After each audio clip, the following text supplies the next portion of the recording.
সবাইকে নমস্কার। আমার নাম ডক্টর অর্ণব মুখোপাধ্যায়। আমি ওয়েস্ট বেঙ্গল জুনিয়র ডক্টরস ফ্রন্টের ট্রেজারার। একটু মার্জনা করবেন, আমাকে একটু বেশি সময় নিয়ে বলতে আমি বাধ্য হয়েছি। আজকে অভয়ার ক্ষুণ্ণ ধর্ষণের 8 মাস পরে আজকের এই গণকনভেনশন অস্থির এক সময়ের মধ্যে দিয়ে আমরা যাচ্ছি। অভয়ার বিচার এখনো অধরা, 26,000 চাকরিহারা শিক্ষক শিক্ষিকার আর্তনাদে বাতাস ভারী। আবার এসব থেকে নজর ঘোরাতে সাম্প্রদায়িক অশান্তির বাতাবরণ, সব মিলিয়ে বেশ উদ্বেগজনক পরিস্থিতি। যাই হোক, আজকের যে গণকনভেনশন তাতে আন্দোলন ও ভবিষ্যৎ রূপরেখা নিয়ে মত বিনিময়ের জন্য আমি মূলত যে অংশটা বলার চেষ্টা করব সেটা হলো আমাদের আন্দোলন নিয়ে বেশ কিছু ন্যায্য সমালোচনা বা প্রশ্ন এবং তা নিয়ে আমাদের কি উত্তর বা অবস্থান। প্রথমেই আসি যে সোশ্যাল মিডিয়াতে সাধারণ মানুষের বক্তব্য শুনে এবং আপনাদের সাথে সামনাসামনি কথা বলে, নানা সমাজের বিভিন্ন ক্ষেত্রে গণ্যমান্য মানুষের সাথে কথা বলে আমরা কিছু সমালোচনা সম্পর্কে অবগত। যেরকম অনেকেই বলেছেন যে আমাদের যে অনশন করার সিদ্ধান্ত সেটা সময়োচিত ছিল না, বা তারও আগে স্বাস্থ্য ভবন থেকে অবস্থান তুলে নেওয়া ঠিক হয়নি। অনেকে আবার মনে করেছেন যে আদৌ মুখ্যমন্ত্রীর সাথে আমাদের কোনো মিটিংয়ে যাওয়াই উচিত হয়নি। অনেকেই বলেছেন যে অনেক ক্ষেত্রে হয়তো আমরা কাঁচা মাথার আবেগতাড়িত সিদ্ধান্ত নিয়ে ফেলেছি। তাদের সকলের সম্পর্কে সমস্ত সমালোচনা মাথায় নিয়েও আমি বলবো, এ ব্যাপারে একটাই কথা বলার, সমস্ত বিষয়ে আমাদের নিজেদের মধ্যেও নানা ভিন্নমত ছিল, আছে, এবং আমি বিশ্বাস করি আগামী দিনেও থাকবে। সেটাই আমাদের আন্দোলনের সবথেকে বড় শক্তি। কিন্তু আমরা গণতান্ত্রিক পদ্ধতিতে জিবি মিটিংয়ের পর প্রত্যেক মেডিকেল কলেজের যে এবং হাসপাতালের যে জুনিয়র ডাক্তার প্রতিনিধি তাদের মতামত নিয়ে প্রয়োজনে দরকার হলে অনেক ক্ষেত্রে আমাদেরকে ভোটাভুটিও করতে হয়েছে। সেটা করেই আমরা আন্দোলনের গতি প্রকৃতি নির্ণয় করেছি। ফলে এমন বহু সিদ্ধান্তই আছে যেগুলো অনেকের ভিন্নমত থাকা সত্ত্বেও শেষত সম্মিলিতভাবে একটা নির্দিষ্ট সিদ্ধান্ত নিতে হয়েছে, এবং সেটা অবশ্যই গণতান্ত্রিকভাবে। দ্বিতীয় যে জায়গাটা আমি একটু ছুঁয়ে যাব, এক দীর্ঘ আলোচনা জানিয়ে হয়েছে সোশ্যাল মিডিয়াতে, বিশেষত যে আন্দোলন রাজনৈতিক না অরাজনৈতিক। আমরা এর আগেও এ নিয়ে আমাদের অবস্থান স্পষ্ট করেছি। আমি আজকে দ্বিধাহীনভাবে আমার সমস্ত সহযোদ্ধাদের সাথে কথা বলে জানিয়ে দিতে চাই যে এই আন্দোলন অবশ্যই রাজনৈতিক। প্রতিটি দাবি রাজনৈতিক। আমাদের জীবন নির্ধারিত হয় রাজনীতি দিয়ে। আপনার পাড়ার কল থেকে জল পড়ছে কিনা, আপনার ছেলেটি স্কুলে শিক্ষা পাচ্ছে কিনা, প্রত্যেকটি ডিসিশন রাজনৈতিক, এবং সেটাকে কাউন্টারও করতে হয় রাজনীতি দিয়েই। ফলত একটা খুন ধর্ষণ বিরোধী আন্দোলন, একটা দুর্নীতি বিরোধী আন্দোলন, একটা জেন্ডার ইকুইটির প্রশ্নের আন্দোলন বা একটা জনস্বাস্থ্যের আন্দোলন কখনোই অরাজনৈতিক হতেই পারে না, এই আমাদের স্থির বিশ্বাস। আসলে অরাজনৈতিক বলতে আমরা চলতি ভাষায় যে শব্দটি ব্যবহার করা হয় সেটা অদলীয় রাজনৈতিক একটি আন্দোলনের কথা সবসময় বলতে চেয়েছি। অর্থাৎ আমরা বলতে চেয়েছি যে কোনো রাজনৈতিক ভোটবাজ দলের অঙ্গুলি হেলনে আমরা চলবো না। কারোর পার্টি লাইন মেনে বা কাউকে রাজনৈতিক সুবিধা পাইয়ে দেওয়ার কাজে আমাদের ন্যায় বিচারের আন্দোলনকে ব্যবহৃত হতে দেব না। এই অবস্থানে আমরা আগেও ছিলাম, এখনও আছি, ভবিষ্যতেও অবশ্যই থাকবে। এ তো গেল ন্যায্য সমালোচনা। কিন্তু কিছু সমালোচনার নামে গোয়েবলসীয় কায়দায় কিছু মিথ্যা রটনা দিয়ে আন্দোলনকে কালিমালিপ্ত করার চেষ্টাও হয়েছে বারবার। কখনো বলা হয়েছে ব্যক্তিগত অ্যাকাউন্টে টাকা তুলে নয়ছয় করা হয়েছে, কখনো আবার বলা হয়েছে ইভেন্ট ম্যানেজমেন্ট সংস্থাকে দিয়ে সাজানো আন্দোলনের নাটক চলেছে, কখনো জেডিএফ এর অফিস নিয়ে ধোঁয়াশা তৈরির চেষ্টা করা হয়েছে, কখনো বলা হয়েছে যে আমাদের তরফ থেকেই নাকি গুজব ছড়িয়ে দেওয়া হয়েছে এবং তার উপর ভিত্তি করেই নাকি আন্দোলন চলছে। কিছু ইন্ডিপেন্ডেন্ট জার্নালিস্ট আবার প্রশ্ন তুলেছেন, অত্যন্ত হাস্যকর যদিও, যে কলকাতা অপারেশন বলে নাশকতা বাংলাদেশ মডেলের নাকি গা ছমছমে একটা কনস্পিরেসি থিওরির কথা অনেকে বলেছেন। আমি এক এক করে সব কটাতেই আসবো, গুজব নিয়ে কিছু কথা বলে নিতে চাই। আপনারা সবাই আমি সোমা বলছির কথা জানেন। আমি বলতে চাই যে আমাদের দৃঢ় বিশ্বাস যেগুলো ইচ্ছে করে প্ল্যান্ট করা হয়েছে এবং সেটা প্রশাসনের মদতেই করা হয়েছে, যাতে অনেক অনেক গুজবের মধ্যে সত্যির কাছাকাছি যে গুজবগুলো বা গুজবের কাছাকাছি যে সত্যিগুলো সেগুলো যেন হারিয়ে যেতে পারে, যাতে মানুষ একটা কনফিউশনের মধ্যে পড়ে যায়। বা এই যে আমরা চাই এই সমস্ত যে স্ক্রিনশট বা হোয়াটসঅ্যাপ ফরওয়ার্ডেড মেসেজ যেগুলো আন্দোলনের প্রাথমিক দিকে ছড়িয়ে পড়েছিল এবং যেগুলো পরবর্তীকালে গুজব বলে প্রমাণিত হয়েছে, সেগুলো প্রত্যেকটির ফরেন্সিক তদন্ত হোক এবং কারা এর পেছনে ছিল সেটা সাধারণ মানুষের সামনে আসুন।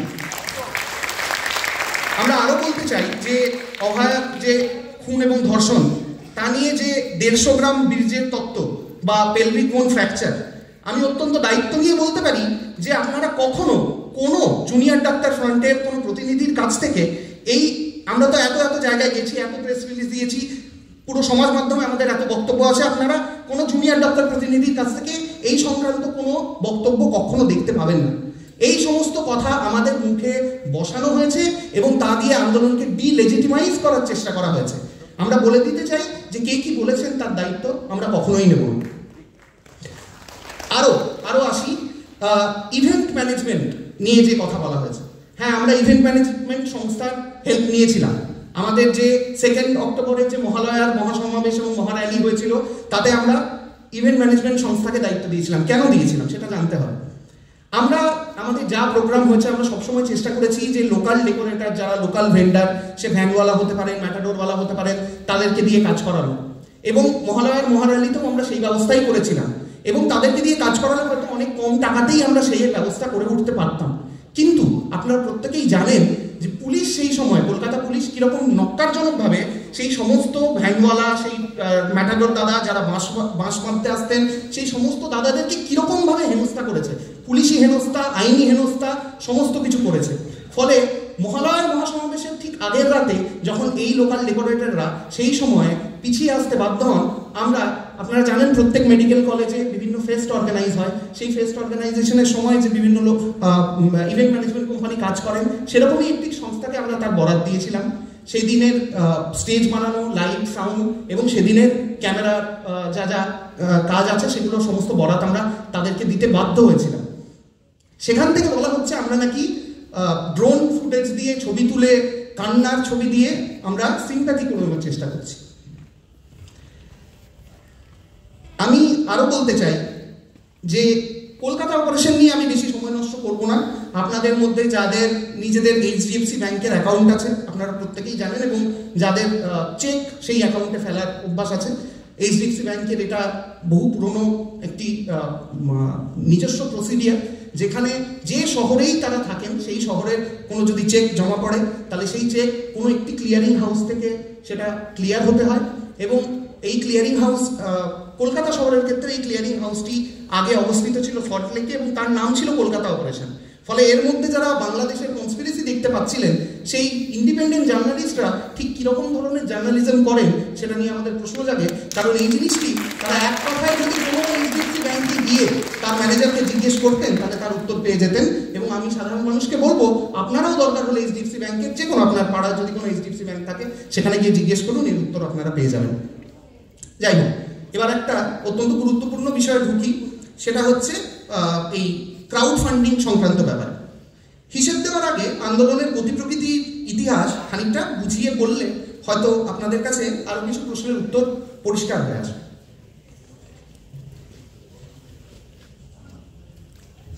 9 অগস্ট আরজি করে ডিউটিরত অবস্থায়, 36 ঘন্টা ডিউটিরত অবস্থায় অভয়ার খুন ও ধর্ষণ, উত্তাল হল পুরো রাজ্য। 10ই আগস্ট বিভিন্ন মেডিকেল কলেজ থেকে মেডিকেল ছাত্র, জুনিয়র ডাক্তাররা এবং অসংখ্য সাধারণ মানুষ তারা পৌঁছালেন আরজি করে মিছিল করে। বিপুল জনসমর্থন সত্ত্বেও তারা কি দেখলেন যে আরজি করে তারা একটা রেজিস্ট্যান্সের সম্মুখীন হলেন। সেই রেজিস্ট্যান্স এমন যে সেখানে সন্দীপ ঘোষ, তখনকার প্রিন্সিপাল, তার গুন্ডা বাহিনী, তারা পুরো যে জুনিয়র ডাক্তারদের জিপি মিটিং, সেই মিটিং বানচাল করল। কলেজে কলেজে ফেরত গেলেন জুনিয়র ডাক্তাররা। 12 তারিখের থেকে সিদ্ধান্ত হলো যে বিপুল জনসমর্থনের সাথে আমরা আবার একটি মিছিল আরজি করে যাব, এবং 12 তারিখে আমরা অনেকাংশে সফল হলাম আরজি করকে সেই পোষা গুন্ডা বাহিনীর কাছ থেকে আবার রিক্লেম করতে। কলেজে কলেজে তৈরি হলো অবস্থান মঞ্চ। সেখান থেকে লোকাল বিভিন্ন কর্মসূচি নেওয়া হতে থাকলো। চলে আসি 14ই আগস্ট, রাত দখল। নাগরিক আন্দোলনের এক অসামান্য স্বতঃস্ফূর্ত বহিঃপ্রকাশ আমরা দেখতে পেলাম। মূলত নারী এবং প্রান্তিক যৌনতার মানুষের ডাকে যখন পাড়ার মোড়ে মোড়ে হাজার হাজার লাখ লাখ মানুষ পুরো পশ্চিমবঙ্গ জুড়ে জড়ো হলেন, তখন একই সাথে আমরা দেখলাম এক অদ্ভুত দৃশ্য। আরজি করে সেই মব ভ্যান্ডালিজম, যার কারণ এখনো আমরা জানি না ঠিক কি কারণের জন্য। প্রমাণ লোপাটের যে আমরা বারবার শুনেছি, সেই মব বারবার বলেছে যে তারা সেমিনার রুম খুঁজছে। আমরা এখনো জানি না যে সেই তদন্তর এক্স্যাক্টলি কি হয়েছে, কারা এই কাণ্ড ঘটিয়েছিল, কারা শিক্ষক, স্বাস্থ্যকর্মী, সমস্ত ডাক্তার, পেশেন্ট পার্টি সবাইকে সেই রাতে পিটিয়েছিল এবং সেমিনার রুম ভাঙচুর করার চেষ্টা করেছিল, এমার্জেন্সি ভাঙচুর করেছিল, সেটা আমরা আজও জানি না। 14ই আগস্টের একই রাতে এই স্বতঃস্ফূর্ত নাগরিক আন্দোলন এবং এই মব ভ্যান্ডালিজম আমাদেরকে দুটো জিনিস বোঝালো। এক, অভয়ার এই খুন ধর্ষণের ঘটনা প্রত্যেক সাধারণ মানুষের মনে ঠিক কী ধরনের অভিঘাত সৃষ্টি করেছে, এবং একই সাথে আমরা বুঝলাম যে স্টেট মেশিনারি অর্থাৎ রাজ্য প্রশাসন এবং তাদের অঙ্গুলি হলেই সেই 14ই আগস্টের ঘটনা কীরকমভাবে এই আন্দোলনকে বাড়তে না দেওয়ার চেষ্টা করছে, মানুষের মনে একটা ভয় ঢুকিয়ে দেওয়ার চেষ্টা করছে। সেই জায়গা থেকে আমরা আবার একই সাথে হাইকোর্টের 13ই অগস্ট হাইকোর্টের প্রথম শুনানি, যেখানে হাইকোর্ট বলছেন যে সিবিআইকে তারা তদন্তভার দিচ্ছেন, রাজ্য পুলিশ বা কলকাতা পুলিশের ভূমিকাকে তারা প্রভূত সমালোচনা করছেন, এবং তারা সেখানে 39 প্যারাগ্রাফে জানাচ্ছেন যে doctor medical students who have formed a joint forum are also permitted to file their suggestion. After their reports and suggestions are put on record, the court will examine and consider as to appropriate direction to have to be issued. প্রত্যেক কলেজে কলেজে অভয়ার মূর্তি বা প্রতীকী ছবি সামনে রেখে শুরু হলো এক অভূতপূর্ণ প্রতিরোধ। সমস্ত মেডিকেল কলেজে নিজস্বভাবে জীবী হলো, সেখান থেকে বিভিন্ন লোকাল কর্মসূচি নেওয়া হলো। সেই জায়গা থেকে আমরা তার যেরকম বর্ধমান থেকে কার্জন গেটে একাধিক কর্মসূচি নেওয়া হয়েছে, মেদিনীপুর থেকে বিভিন্ন কর্মসূচি নেওয়া হয়েছে, north Bengal dental college, north Bengal medical college, সমস্ত মেডিকেল কলেজ থেকে আমরা দেখলাম বিভিন্ন কর্মসূচি নেওয়া হতে থাকলো। ঠিক এই সময়ে আমরা বুঝলাম যে এই আন্দোলন ঠিক কতটা দীর্ঘসূত্রী হতে চলেছে। সে জায়গা থেকেই সিদ্ধান্ত, এবং সেখানে এসে আমরা প্রত্যেক কলেজ যেখানে নিজেদের মতো করে জুনিয়র ডাক্তাররা একটি করে আরডিএ গঠন করলেন, এবং আরডিএ গঠনের মাধ্যমে তারা সেখানে আন্দোলন চালিয়ে যাওয়ার জন্য সিদ্ধান্ত নিলেন। এরই মাধ্যমে এলো West Bengal junior doctors front. 16ই আগস্ট সম্মিলিত জিবি মিটিংয়ে সিদ্ধান্ত নেওয়া হলো যে West Bengal junior doctors front তৈরি হবে, কিন্তু এখন অবধি এটি কোনো লিগাল এন্টিটি নয় এবং এর কোনো নিজস্ব ব্যাংক অ্যাকাউন্ট নেই। ফলে বিভিন্ন কলেজের যে আরডিএগুলি তৈরি হয়েছিল, সেই আরডিএগুলির মধ্যে জিবি মিটিং করে তারা নিজস্ব কলেজ ভিত্তিকভাবে কোনো একজন বা একাধিক জনকে দায়িত্ব দিলেন যে সেখানের যে ডাক্তারি ছাত্র, প্রাক্তনী এবং জুনিয়র ডাক্তার তাদের কাছ থেকে আন্দোলনের জন্য টাকা সংগ্রহ করার। অনেকে পার্সোনাল অ্যাকাউন্টে সেটা শুরু করলেন, অনেকে বুঝলেন যে কিছুদিন পরে হয়তো বুঝলেন যে পার্সোনাল অ্যাকাউন্টে বিভিন্ন রকম রেস্ট্রিকশন আছে, সেখানে একদিনে কত টাকা ট্রান্সফার করা যায় বা কত টাকা নেওয়া যায় তার উপর বিভিন্ন রকম রেস্ট্রিকশন আছে। ফলে সেক্ষেত্রে তারা অনেক ক্ষেত্রে 2-3 মিলে একটি জয়েন্ট অ্যাকাউন্ট তৈরি করলেন, জয়েন্ট কারেন্ট অ্যাকাউন্ট তৈরি করলেন, এবং সেটি দিয়ে তারা কলেজ ভিত্তিক কাণ্ড যে কর্মসূচি সেগুলো চালিয়ে যেতে থাকলেন। এখনও কিন্তু সাধারণ মানুষের কাছ থেকে আমরা সেরকমভাবে কোনো ডোনেশন বা কোনো সাহায্য নিই, কিন্তু এটা চেঞ্জ হলো কখন থেকে? যখন প্রথম আমরা 31শে অগস্ট আমরা যখন অভয়া টেলিমেডিসিন ক্লিনিক এবং অভয়া ক্লিনিক যখন আমরা করলাম, যখন সরকারের পক্ষ থেকে এক ধরনের মানুষকে বিভ্রান্ত করার জন্য একটা প্রচার চালানো হলো যে এই জুনিয়র ডাক্তাররা আসলে আন্দোলনটা করছে নিজের ডিউটি থেকে পালানোর জন্য।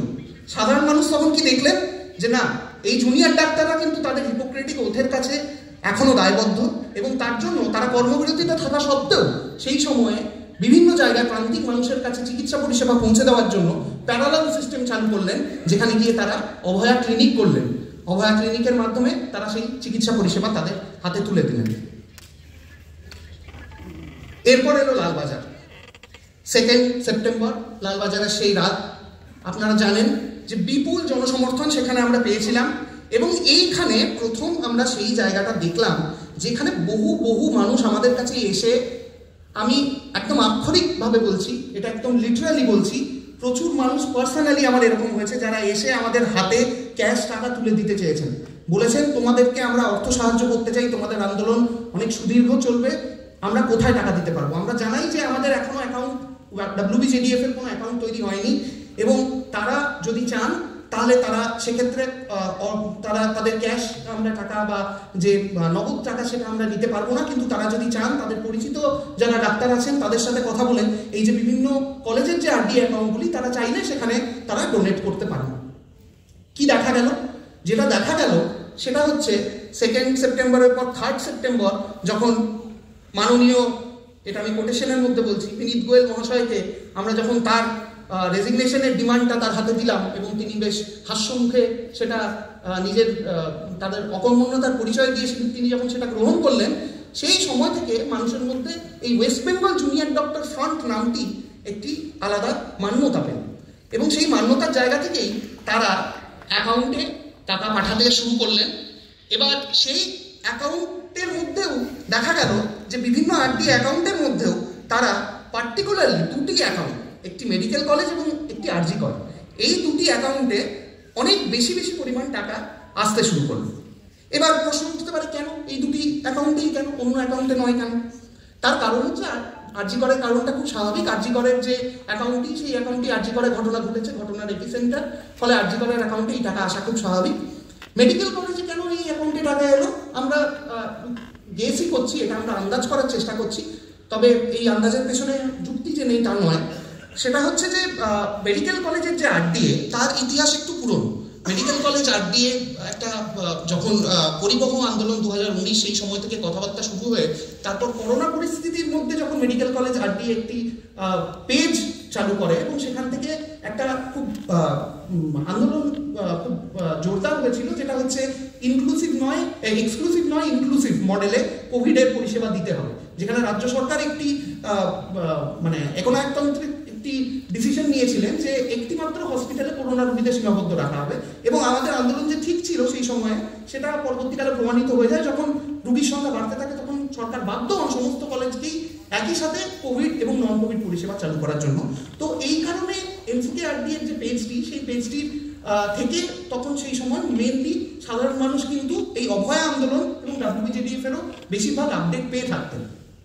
দ্বিতীয়ত মেডিকেল কলেজ আপনারা জানেন এশিয়ার প্রাচীনতম মেডিকেল কলেজ, সেই জায়গা থেকে সেখানকার যে প্রাক্তনী নেটওয়ার্ক এবং যে স্টুডেন্টস যাদেরকে আমরা বলি তাদের নেটওয়ার্কও যথেষ্ট স্ট্রং, এবং তারা বিভিন্ন জায়গায় আছেন, তারা সেই মেডিকেল কলেজের অ্যাকাউন্টটিকেই চুজ করে নেন তাদের যে আর্থিক সাহায্য সেটা পৌঁছে দেওয়ার জন্য।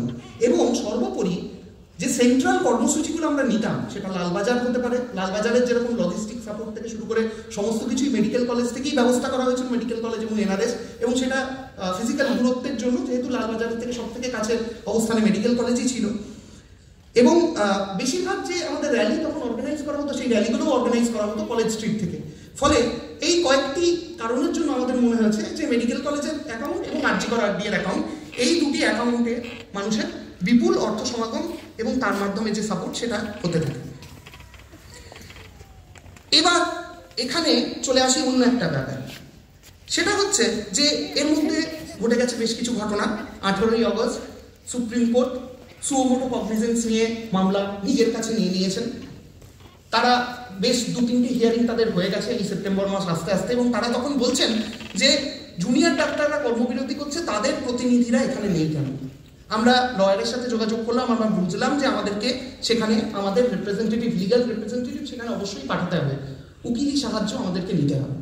সেই লয়ার আমাদেরকে বললেন যে এই যে WBJDF West Bengal junior doctor front, যে নাম দিয়ে তোমরা সমস্ত কলেজের জিবি মিটিংয়ের ডিসিশন নিয়ে যেভাবে কাজ করছো, এটাকে একটা লিগাল এন্টিটি বানাতে হবে।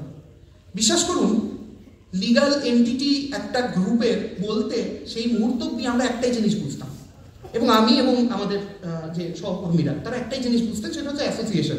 তার কারণ ইন্ডিয়ান মেডিকেল অ্যাসোসিয়েশন, এরকম বিভিন্ন অ্যাসোসিয়েশনের নাম আমরা জানি, ফলে আমরা জানতাম যে আমাদেরকে অ্যাসোসিয়েশন বানাতে হবে। কিন্তু কি দেখতে পেলাম, আমরা অ্যাসোসিয়েশন বানাতে গেলাম, সেখানে আমাদেরকে জানানো হলো যে এই ওয়েস্ট বেঙ্গল নামটা নাকি ব্যবহার করা যাবে না। কি আশ্চর্য! ওয়েস্ট বেঙ্গলের মেডিকেল ছাত্ররা, জুনিয়র ডাক্তাররা মিলে বানাবেন একটি ফ্রন্ট, অথচ ওয়েস্ট বেঙ্গল নাম নাকি ব্যবহার করা যাবে না অ্যাসোসিয়েশন বানানোর ক্ষেত্রে। এবং এছাড়াও আরো বিভিন্ন রকম তারা লাল সুতোর ফাঁসে আমাদেরকে আটকে দিলেন। আমরা চেষ্টা করলাম অ্যাসোসিয়েশন বানাতে, কিন্তু আমরা পারলাম না। আমরা যখন লয়ারের সাথে কনসাল্ট করলাম, তিনি আমাদেরকে জানালেন যে আরেক রকম জিনিস হয় যেটার নাম ট্রাস্ট। সেই মুহূর্তে আমরা জানতাম না যে ট্রাস্ট বলে কোনো জিনিস এক্সিস্ট করে, অন্তত আমি পার্সোনালি জানতাম না। তো আমরা বাধ্য হলাম ট্রাস্ট বানাতে।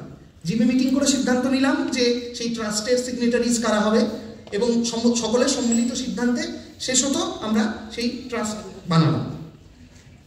এবং সেই ট্রাস্ট কেন আমাদেরকে বানাতে হলো? যাতে আমরা এই লিগাল রিপ্রেজেন্টেশন সুপ্রিম কোর্টে পাঠাতে পারি। কি হলো? এখানে আমরা দেখলাম যে ইতিমধ্যে শুরু হয়ে গেছে স্বাস্থ্য ভবন। স্বাস্থ্য ভবনে আমাদের অবস্থান, স্বাস্থ্য ভবন সাফাই অভিযান। স্বাস্থ্য ভবনে সেই সাধারণ মানুষের বিপুল আপনাদের সাহায্য। সেখানে এই বিভিন্ন অ্যাকাউন্টে টাকার পাশাপাশি কিন্তু সাধারণ মানুষরা ত্রিপল, ছাতা, শুকনো কাপড়, যেহেতু ওখানে একটা প্রাকৃতিক দুর্যোগ চলছিল সবসময়ই, তারা আমাদের কাছে পৌঁছে দিয়ে গেলেন। এই চলতে চলতেই WBJDF এর ট্রাস্ট প্রথম তৈরি হল। দিনটা 13ই সেপ্টেম্বর। একটু দিনগুলোর দিকে আপনারা নজর রাখবেন, তখন কিন্তু আমরা স্বাস্থ্য ভবনে বসে। এই ট্রাস্ট নিয়েও বিভিন্ন অদ্ভুত অদ্ভুত প্রশ্ন আমাদেরকে পরবর্তীকালে বলা হয়েছে। ট্রাস্টের মধ্যে আমাদের ঠিকানা ছিল আরজিকর মেডিকেল কলেজের একটি হস্টেল, এবং আমি এখন স্ক্রিনে আপনাদেরকে দেখাবো তার জন্য যে প্রয়োজনীয় নো অবজেকশন সার্টিফিকেট, সেটাও আমরা নিয়েছিলাম। এবং এই চিঠিতেও আপনারা দেখতে পাচ্ছেন আরজিকরের সেই ঠিকানা কিন্তু লেখা আছে, এবং চিঠিতে কাদের সই আছে আপনারা দেখে নিন। ডিএমই, ডিএইচএস ফরওয়ার্ড করছেন, ওয়েস্ট বেঙ্গল হেলথ ইউনিভার্সিটির প্রোভিসি সিগনেচার করছেন। ফলে এর মধ্যে ঠিক কোন জিনিসটা বেআইনি আছে আমাকে একটু বুঝিয়ে বলতে পারেন? যদি বেআইনি কিছু হয়ে থাকে, তাহলে এই মানুষগুলি, এই সরকারি আধিকারিকরা তার মধ্যে সাইন করলেন কেন? রেজিস্ট্রার অফ অ্যাসুরেন্সেস, যেখান থেকে এই ট্রাস্ট প্রথম আইনত একটা মর্যাদা পেল, সেই অফিসের সেই ব্যক্তি অফিসার কেন সেটাকে মান্যতা দেবে? যাই হোক, এই ট্রাস্টের হাত দিয়েই প্রথম আপনারা দেখতে পাচ্ছেন, এটি হচ্ছে 17ই সেপ্টেম্বর যে আমাদের সুপ্রিম কোর্টের যে ওয়াকালতনামা, তার মধ্যে আপনারা দেখতে পাচ্ছেন আমাদের WBJDF এর প্রেসিডেন্ট অনিকেত মাহাতোর সিগনেচার। এবং এই প্রথম WBJDF এর নামে আমরা প্রথমবার লিগালি নিজেদেরকে রিপ্রেজেন্ট করতে পারলাম। এখানে একটা জিনিস বুঝে নেওয়া দরকার, ট্রাস্ট তো তৈরি হলো, কিন্তু এখনো WBJDF এর কোনো ব্যাংক অ্যাকাউন্ট নেই। ফলত WBJDF কে যে স্বাস্থ্য ভবনের যে খরচা, লিগাল যে ফিজ, অভয়া ক্লিনিক চালানোর যে খরচা, বা ফ্লাড রিলিফের জন্য যে আমরা গেছিলাম, তার সমস্ত যে বড় বড় খরচ, এগুলোর জন্য আমরা সম্মিলিতভাবে জিবি মিটিংয়ে সিদ্ধান্ত নিলাম যে এর জন্য যে দুটি বড় অ্যাকাউন্টে অলরেডি টাকা উঠেছিল, সেই দুটি অ্যাকাউন্ট থেকেই আমরা এই খরচগুলি করব। আরেকটা কথা এখানে জানিয়ে রাখা দরকার, এই যে স্বাস্থ্য ভবনের সময় যে মানুষ আমাদেরকে যে শুকনো কাপড় এবং যে খাবার দাবার যেগুলি পৌঁছে দিয়েছিলেন, যখন পশ্চিমবঙ্গের উদ্ভূত বন্যা পরিস্থিতির জন্য এবং মুখ্যমন্ত্রীর সাথে বৈঠকের পর একটা আংশিক আমাদের উনি আমাদের সেই সময় যে দাবিগুলো পূরণ করেছিলেন, তার জন্য আমরা যখন স্বাস্থ্য ভবন অবস্থান তুলে নিয়ে জেলায় জেলায় ছড়িয়ে পড়লাম ফ্লাড রিলিফের জন্য, তখন কিন্তু এই সাধারণ মানুষের দেওয়া যা যা জিনিস ছিল, যা যা বেঁচে গেছিল, সেগুলো কিন্তু আমরা আবার সেই বন্যা দুর্গতদের হাতেই তুলে দিলাম। প্রচুর মেডিকেল কলেজ, সমস্ত মেডিকেল কলেজ নিজের নিজের মতো করে তারা বন্যা দুর্গত এলাকায় গেলেন এবং সাধারণ মানুষকে সাহায্য করলেন। এরপর চলে আসি 26শে সেপ্টেম্বর।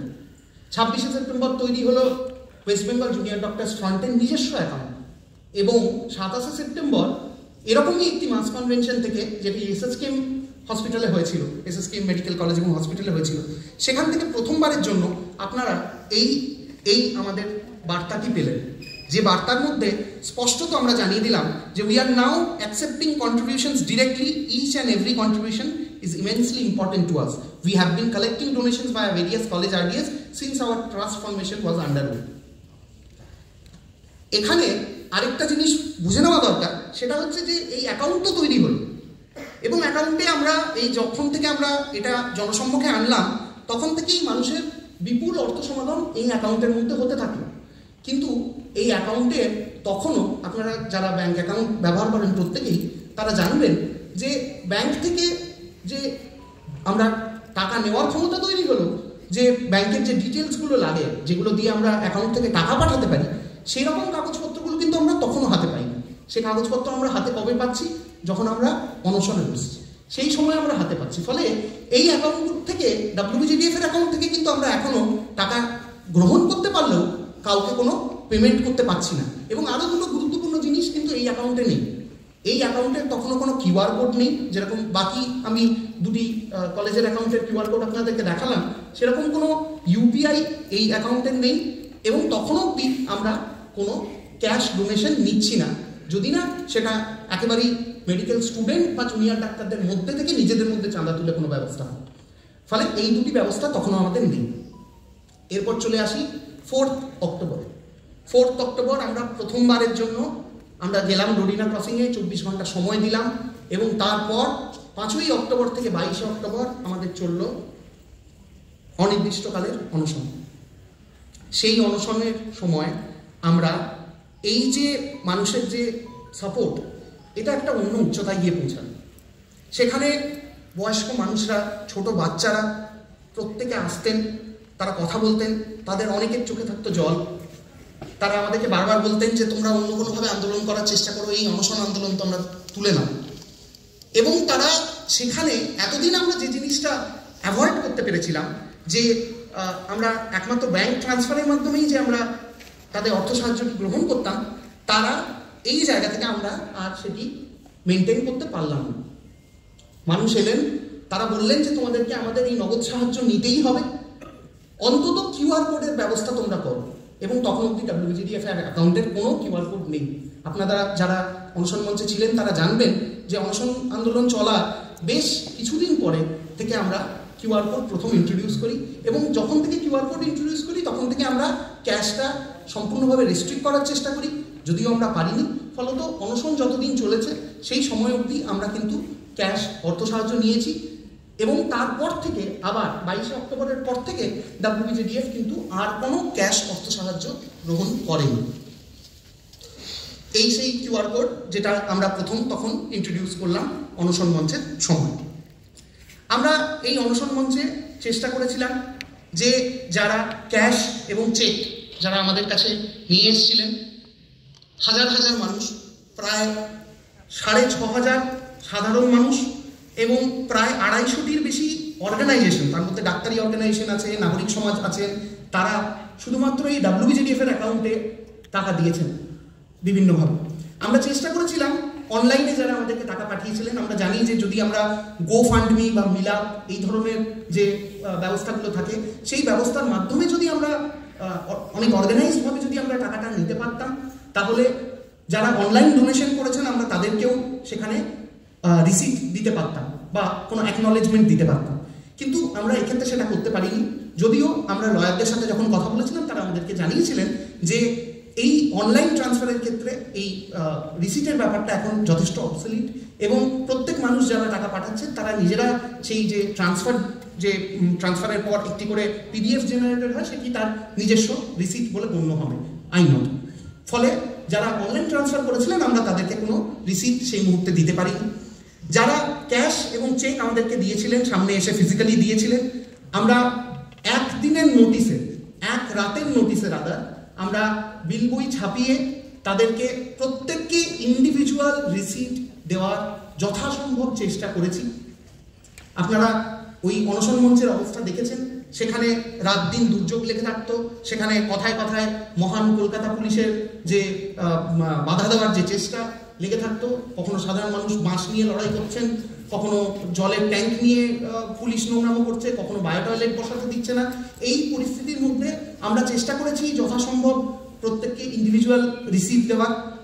কিছু কিছু ক্ষেত্রে হয়তো আমরা সেটা করে উঠতে পারিনি, কিছু কিছু ক্ষেত্রে এমনও করতে হয়েছে যে বেশ কিছু মানুষ একসাথে এসে বলেছেন যে এটা আমাদের 4 জন বা 5 জনের একসাথে কন্ট্রিবিউশন, আমাদের কোনো রিসিট লাগবে না। আমরা কিন্তু সেটা করিনি।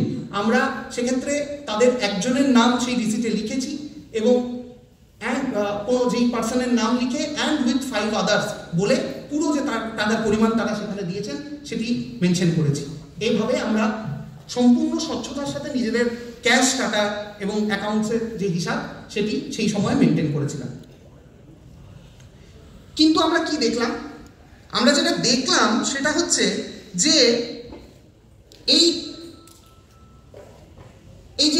যে ট্রাস্টের প্রশ্নে এবং এই যে অ্যাকাউন্টের প্রশ্নে অনশন মঞ্চের সময় থেকেই বেশ কিছু বিতর্কের সৃষ্টি হয়। কখনো কেউ বলেন যে তারা নাকি টাকা দিয়েছেন অথচ তারা কোনো রিসিপ্ট পাননি, পরে জানা যাচ্ছে যে তারা অনলাইনে ট্রান্সফার করেছিলেন। তারা বলাটাও বেশি হচ্ছে, কারণ শাসক দলের মানে খুন্নিজীবী কিছু কয়েকটি হাতে গোনা মানুষই এই জিনিস করেছিলেন। তাও আমি বলছি সেটা হচ্ছে যে, এবং আরেকটা কথা উঠে আসতে শুরু করে যে এই অ্যাকাউন্টের তোমরা এই অডিট রিপোর্ট তোমরা পেশ করছো না কেন? আমরা তাতে একটু অবাকই হই, কারণ আমাদের যে ট্রাস্টেড ডিড, সেই ট্রাস্টেড ডিডের মধ্যে অত্যন্ত স্পষ্টতই লেখা ছিল যে যেহেতু এটি একটি লিগাল এন্টিটি, ফলে অর্থবর্ষ যখন শেষ হবে সেই সময় আমাদেরকে এটা অডিট করাতে হবে। আমরা নিজেরা এটার ব্যাপারে অবগত ছিলাম। কিন্তু যখন কিছু মানুষের মধ্যে যখন এই প্রশ্ন উঠে এলো অডিটের প্রশ্নে, তখন আমরা সিদ্ধান্ত নিলাম সম্মিলিতভাবে যে আমরা অর্থবর্ষ শেষ হওয়ার আগেই একটি ইন্টারিম অডিট করাবো। এই ইন্টারিম অডিট করানোর জন্য আমরা বিভিন্ন অডিট ফার্মের সাথে যোগাযোগ করলাম। কিন্তু কি দেখতে পেলাম? এই যে অডিট ফার্ম, তারা অনেকে নামি দামি, তারা আমাদেরকে বললেন যে তারা আন্দোলনে আমাদের পাশে আছেন, কিন্তু কোনো এক অজানা কারণে উপর মহলের চাপে তারা এই অ্যাকাউন্টের অডিট করতে পারবেন না। অনেকে বললেন সিগনেচার করতে পারবো না, করে দিতে পারি অডিট, অন্য কাউকে দিয়ে সিগনেচার করিও, আমাদের উপর কিন্তু বিপদ চলে আসবে তোমাদের অ্যাকাউন্টের অডিট করি। অনেক ক্ষেত্রে এরকমও হলো যে তারা আমাদের কাছ থেকে সমস্ত কাগজপত্র জমা নিলেন এবং জমা নেওয়ার 4-5 দিন পরে তারা ফোন করে জানালেন যে তোমরা ফেরত নিয়ে যাও, এই কাজ করতে আমরা অপারগ। যাই হোক, আমরা শেষ অবধি একটি সংস্থার সাথে যোগাযোগ করলাম এবং আমরা তাদের কাছে অত্যন্ত থ্যাঙ্কফুল যে তারা আমাদের এই যে ইন্টারিম অডিট সেটি নেওয়ার জন্য তারা প্রস্তুত হল। এবার আমি চলে আসি যে WBJDF এর অ্যাকাউন্টের হিসাব তো অবশ্যই আমরা দেবো, অ্যাকাউন্টসের যে হিসাব সেটা তো অবশ্যই আমরা দেবো। এছাড়াও যে দুটি বড় অ্যাকাউন্ট যেগুলোর কথা আমি আগে বললাম, একটি RGকর RD এর অ্যাকাউন্ট এবং আরেকটি মেডিকেল কলেজের অ্যাকাউন্ট, এই দুটি অ্যাকাউন্টেরও আমি হিসাব দেওয়ার চেষ্টা করছি। তো প্রথমে RGকর RD এর যে অ্যাকাউন্ট, সেই অ্যাকাউন্টের 10ই আগস্ট থেকে 31শে মার্চ অবধি সেই অ্যাকাউন্টের total donation received in cash 92,000 এবং ব্যাংকের মাধ্যমে এখানে প্রায় 65,88,412 টাকা এখানে আসে। এক্সপেন্সের দিকে যদি আসি তাহলে ধর্ণামঞ্চ যে RGকরে রোজ যেটা মেনটেন হয় সেটার জন্য প্রায় 6,26,000 টাকা, বিভিন্ন সমাবেশ এবং র্যালির জন্য যে ম্যাটারো সাউন্ড সিস্টেম তার জন্য 96,000 টাকা, মেডিকেল কলেজে যে তখন কনভেনশন হয়েছিল তার জন্য RGকর RD এর অ্যাকাউন্ট থেকে 68,000 টাকা, স্বাস্থ্য ভবন আন্দোলনে যেটা হয়েছিল সেখানে প্রায় 5,88,000 টাকা, ফুড চার্জেস সেই সময় এখানে যে RGকরের যে অবস্থান মঞ্চ চলতো তাতে সাধারণ মানুষ এবং তারা যারা বসে থাকতেন তাদের প্রত্যেকে রাতের খাবারের সেখানে ব্যবস্থা করা হতো, তার জন্য 2,40,000 টাকা, ব্যাংক চার্জেস 362 টাকা এবং legal expenses both in supreme court এবং হাইকোর্ট মিলিয়ে সিংহভাগই খরচ হয়েছিল এই RGকর RD এর অ্যাকাউন্ট থেকে। ফলে সেই খরচটা অনেক বেশি, আপনারা দেখতে পাচ্ছেন প্রায় 25,20,000 টাকা। প্রিন্টিং এবং স্টেশনারিজ ফর ব্যানার এবং পোস্টার ফর এটা 84,000 টাকা। ক্রাই অফ দ্য আওয়ার এই বিজেপির বাইরেই যে মূর্তিটি আছে তার জন্য 51,300 টাকা। বিভিন্ন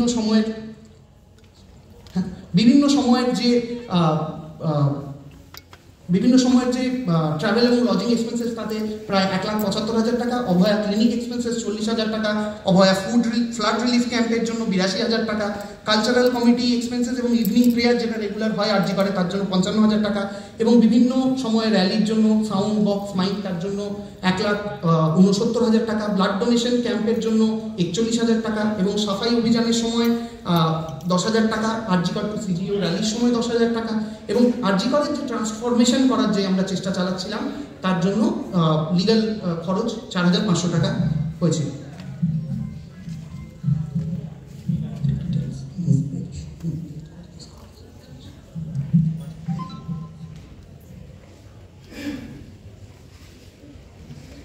এরপর চলে আসি মেডিকেল কলেজের অ্যাকাউন্টের হিসাবে, যেখানে total donation received in various bank accounts and cash from junior doctors and medical students, সেটা 75 লাখ টাকা। এবং এখানেও আপনারা দেখতে পাচ্ছেন, আমি আপনাদেরকে বারবার একই জিনিস বলে মানে দীর্ঘায়িত করতে চাই না। এখানে এক্সপেন্সের ডিটেলস লিস্ট দেওয়া আছে, আপনারা চাইলে কেউ ছবিও তুলে নিতে পারেন। এখানে অভয়া ক্লিনিক এবং লালবাজার অভিযান, এমসিকে mass convention, rally expenses, Dharmatala hunger স্ট্রাইকের সময় এক্সপেন্সেস, এই সমস্ত মিলিয়ে প্রায় এখানে টোটাল 57 লাখ টাকা খরচা হয়েছে। এবং তাতে যে উদ্ধৃত অ্যামাউন্ট, সেই অ্যামাউন্ট হচ্ছে 18 লাখ টাকা এই ব্যাংকে এখন অবধি আছে।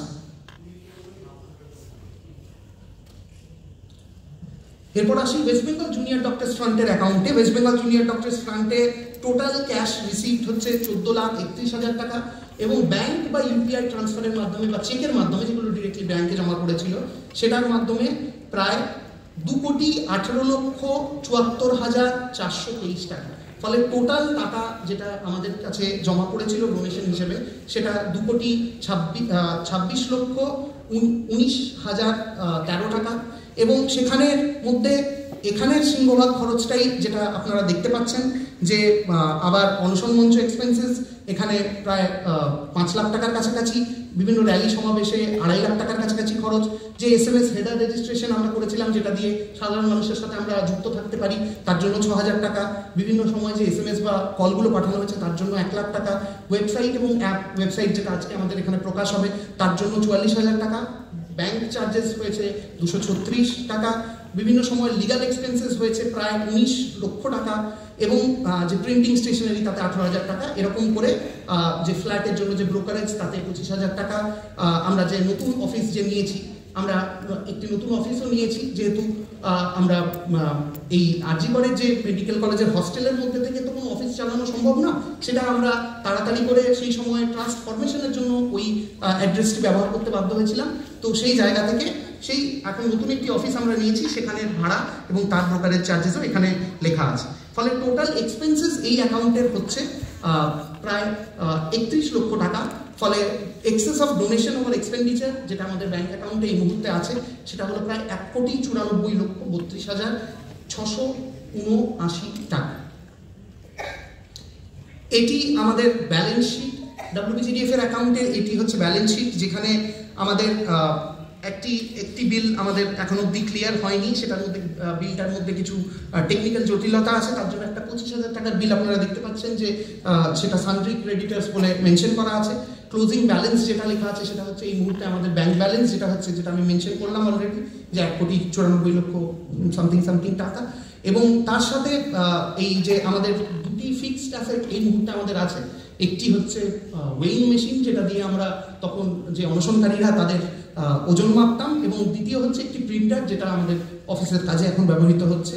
এছাড়াও আমাদের অ্যাসেটসের মধ্যে ক্যাশ ইন হ্যান্ড এই মুহূর্তে আমাদের কাছে আছে 2,19,974 টাকা, এবং এই যে ফ্ল্যাট যেটা আমরা নিয়েছি অফিসের জন্য, সেটার জন্য আমাদের একটা যে অ্যাডভান্স অ্যামাউন্ট পে করতে হচ্ছে সিকিউরিটি ডিপোজিট, সেটাও এখন অ্যাসেট বলেই অ্যাকাউন্টেন্ট এরকমভাবেই আমাদেরকে রেডি করে দিয়েছে।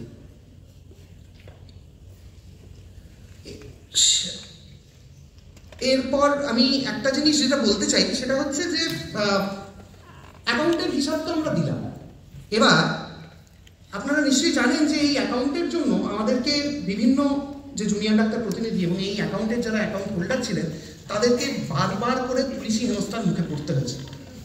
একটি অত্যন্ত হাস্যকর অভিযোগের ভিত্তিতে পুলিশ যখন আমাদেরকে ডেকে পাঠায়, তখন তাদের সাথে 1-2বার কথা বলেই আমরা বুঝতে পারি যে তাদের উদ্দেশ্য এই অ্যাকাউন্টের হিসাবের জন্য নয়। তারা অ্যাকাউন্টে কি খাতে খরচ হয়েছে সেটা জানতে কোনো রকম তাদের উৎসাহ নেই। তারা আমাদেরকে প্রশ্ন করেন যে অভয়ের ন্যায় বিচার তো হয়ে গেছে, শিয়ালদা কোর্ট অলরেডি বিচার দিয়ে দিয়েছে, সঞ্জয় রায়ের ফাঁসি হবে, এরপর তোমাদের ন্যায় বিচারের কিসের আন্দোলন? আমরা তাদেরকে জিজ্ঞেস করি যে আপনি কি ব্যক্তিগতভাবে মনে করেন যে অভয়ের ন্যায় বিচার হয়ে গেছে? এই প্রশ্নে অত্যন্ত উল্লেখজনকভাবে সেই পুলিশ অফিসার নিরুত্তর থাকেন, এবং তারা বারবার বলেন যে এই যে র্যালি সমাবেশ অবস্থান কনভেনশন বা এই যে মেসেজ পাঠাচ্ছ তোমরা সাধারণ মানুষকে, এর সাথে ন্যায় বিচারের কি সম্পর্ক? তাদেরকে আমরা যে উত্তরটি দিয়েছিলাম বলেছিলাম, আজকে এই কনভেনশন থেকে আমি অত্যন্ত দৃঢ়তার সাথে জানিয়ে দিতে চাই যে আমরা বিশ্বাস করি এই প্রত্যেকটি কর্মসূচি যেগুলো আমরা নিয়েছি সেগুলো ন্যায় বিচারের সাথে অত্যন্ত সম্পৃক্তভাবে জড়িয়ে আছে। যদি না জড়িয়ে থাকতো তাহলে 10ই আগস্ট সন্দীপ ঘোষের ওই গুন্ডা বাহিনীর সামনে তারা যেটা বারবার করে প্রচার করার চেষ্টা করছিল যে অভয়া আত্মহত্যা করেছে, আজকে যদি এই র্যালি কনভেনশন সমাবেশের মাধ্যমে সরকার এবং সংস্থাকে যদি চাপ না দেওয়া যেত তাহলে হয়তো এই কথাটাই প্রমাণিত করে দিত সরকার পক্ষ এবং পুলিশের পক্ষ থেকে যে অভয়া আত্মহত্যাই করেছে। ফলে সেই জায়গা থেকে দাঁড়িয়ে আমরা মনে করি যে আমাদের প্রত্যেকটি আন্দোলনের খরচ আসলে অভয়ের ন্যায় বিচারের জন্য খরচ। একই সাথে পুলিশ তাদের তদন্ত রিপোর্টে একটি অত্যন্ত হাস্যকর কথা লিখেছে। সে কথা শুনে কিছুক্ষণের জন্য আমি থমকে গেছিলাম। তারা আমাদেরকে জিজ্ঞেস করে, আচ্ছা আপনারা অভয়ের ন্যায় বিচারের তদন্তের জন্য কত টাকা খরচ করেছেন? আমরা অবাক হয়ে যাই। আমরা তাদেরকে জিজ্ঞেস করি যে আমাদের তো ধারণা ছিল যে দুটি গভর্নমেন্ট এজেন্সি, কলকাতা পুলিশ প্রথমে এবং তারপর সিবিআই তার জন্য তারা তদন্ত করছে, তো গভর্নমেন্ট সংস্থা যদি সরকারি সংস্থা তদন্ত করার পর তারপরও কি তদন্তের জন্য টাকা খরচ করতে হতো, মানে কি আমাদেরকে ঘুষ দেওয়ার কথা বলা হচ্ছে? এই প্রশ্নেও তারা সেখানে নিরুত্তর থাকে। শেষত আমি আসবো অডিটের প্রশ্নে।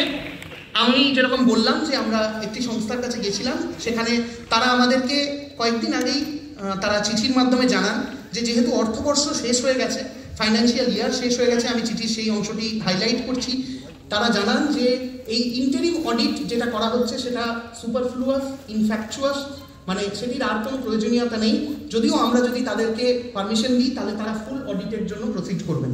আমরা তাদেরকে বলি যে তারা যেন আমাদের অ্যাকাউন্টের ফুল অডিট করেন এবং তারা তার প্রত্যুত্তরে আমাদেরকে একটি লেটার অফ এনগেজমেন্ট দেন, যেখানে তারা কনফার্ম করেন যে তারা আমাদের অ্যাকাউন্টের ফুল অডিট প্রকাশ করবে।